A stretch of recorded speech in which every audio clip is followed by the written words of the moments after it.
Charis, it's your turn.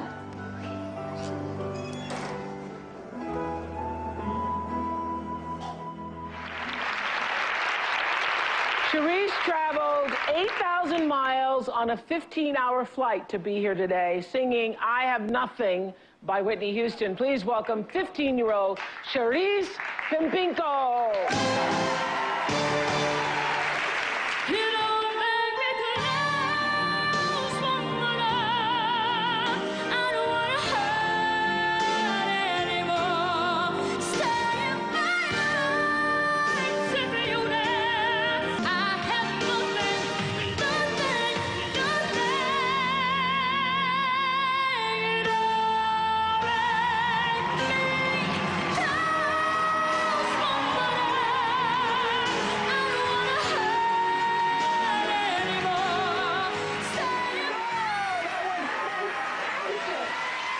What a blow-away moment. Amazing, amazing. This is fantastic. So thank you so much for flying and come here in such perfect form.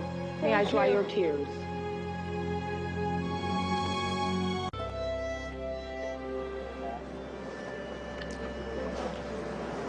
Cherise Pimpinko? Yes? What's the problem? Hala, nasira mo yung manika ni Oprah. Hindi, Mami. Baka nag-report yung hotel. Kinuha niyo po yung shampoo. Why? Oh, no problem. You're a fantastic kid. Your voice, you sing wonderful. Thank Just you. wait, please. Just wait. I'll be going fast. Thank you. Enjoy your flight. Thank you. Diyos ko, akala ko naman kung ano na yun. Akala ko huliin tayo. Hindi na tayo makakauwi na Pilipinas. Oh, Mami, ba't ka naiyak? Oo, kasi... Akala ko matayo na yung pangarap ko noon na pumunta ng Japan para kumita. Sabi ng nanay na hindi daw ako makakapag-abroad. Sabi niya, hindi raw ako makakapagpatupad ng mga pangarap niya. Pero alam ko, nagkamali siya. Natupad mo yun para sa akin. Sinuwerte lang po, Mami. Hindi lang swerte yun. Alam mo, pinaghirapan mo rin yun, Ming. Minsan na rin po ako sumuko, Mami. Buti lang po nandyan kayo. Nandyan po yung mga taong naniniwala po sa akin. Alam mo, yung pagmamahal mo sa musika, yun ang hindi mawawala sa'yo. Kaya, kahit ilang contest man ang salihan mo, kahit ilang beses ka matalo, wala yun. Basta kumakanta ka, ang importante, ang dami-dami mong taong napapasaya.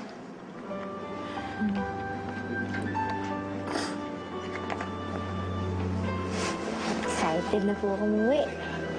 Naku, napakarami naghihintay sa'yo sa Pilipinas.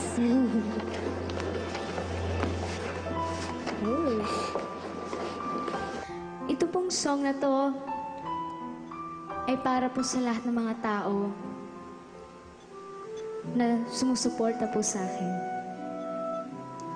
Sa lahat po ng mga tao na unang nakarinig ng boses ko po. Sa lahat ng mga tao na unang pumalakpak po para sa akin. Kahit saan po ako mapunta, Amerika man, Europe, Batangas man o Laguna, wala pong pinagbago. Sobrang masaya po ako kapag napapasaya ko po kayo. Kaya sobra po akong ginaganahan sa mga performance ko po. Maraming salamat po sa pagmamahal.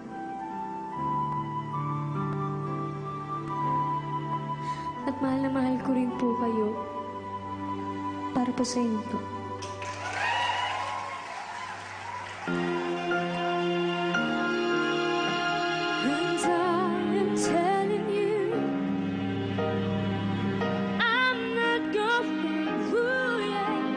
You're the best mom I've ever known.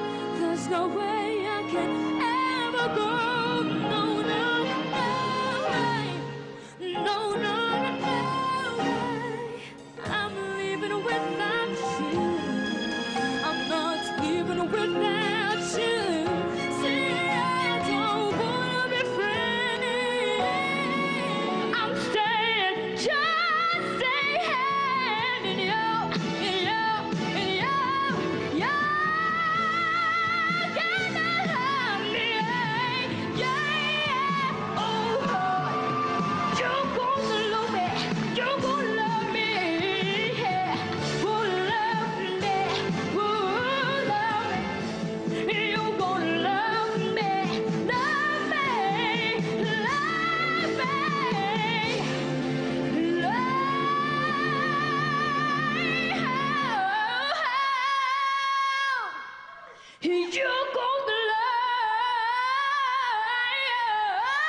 Maraming pagsubok ang nilabanan at nilampasan ni Charisse bago niya naabot ang pedestal na kinalalagyan niya ngayon.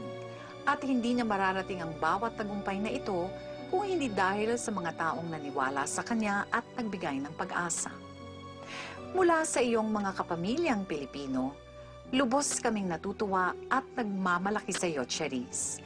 Hindi lamang dahil nagbigay ka ng karangalan sa ating bansa, kundi dahil sa ipinakita mong kabutihang loob bilang isang anak. Tunay kang huwaran ng ating kabataan at inspirasyon sa ating lahat.